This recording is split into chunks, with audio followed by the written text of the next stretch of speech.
नमस्कार। इस वीडियो में हम देखेंगे कि गरीबी और धर्मों का एक बहुत गहरा संबंध है और ये ट्रेंड वर्ल्ड लेवल पर भी देखने में आ रहा है कि पिछड़े और गरीब देशों में जहां शिक्षा का अभाव है वहां धर्मों का बोलबाला ज्यादा है, जैसे Bangladesh, India, Sri Lanka, Pakistan, Afghanistan, Nigeria, Indonesia, Ethiopia इत्यादि।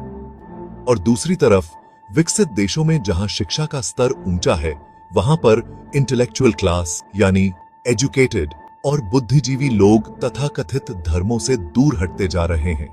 जैसे वर्ल्ड लेवल पर हुई एक स्टडी के मुताबिक, जिसका लिंक डिस्क्रिप्शन में दिया गया है, कनाडा में 73% लोग धर्म को महत्वपूर्ण नहीं मानते। इसी तरह स्पेन में 78%, नॉर्वे में 81%, ऑस्ट्रेलिया में 82% और फ्रांस में भी 88% लोग धर्म को जीवन में उतना महत्वपूर्ण नहीं मानते। और इंग्लैंड, जर्मनी, स्वीडन, जापान और चीन जैसे देशों में तो 90% तक लोग धर्मों से दूर हटते जा रहे हैं। अब सवाल ये उठता है कि ऐसा क्यों हो रहा है? क्यों पढ़े लिखे लोग धर्मों से दूर हटते जा रहे हैं? अब अगर गहराई से देखें तो मुख्य तौर पर इसके दो कारण हैं, साइंस और एजुकेशन।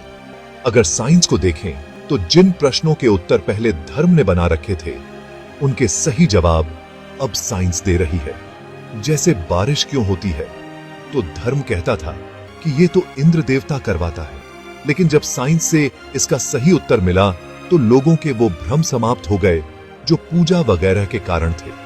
और इस तरह धर्म जिस भ्रम और भय पर टिका रहा है, विज्ञान और शिक्षा से वो समाप्त होते जा रहे हैं।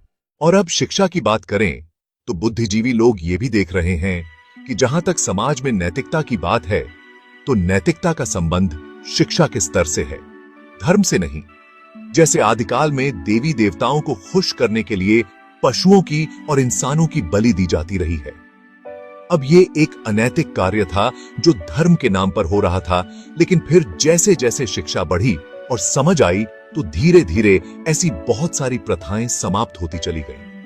और ऐसा ही रिसर्च स्टडीज भी दिखा रही हैं कि जिन देशों में शिक्षा का स्तर ऊंचा है उन देशों में धर्म का बोलबाला भी कम है, क्राइम रेट भी कम है और नैतिकता का स्तर भी ऊंचा है। तो इस तरह ये देखने में आ रहा है कि गरीब और पिछड़े देशों में धर्मों का बोलबाला ज्यादा है, यानी गरीबी और धर्म का एक गहरा संबंध है।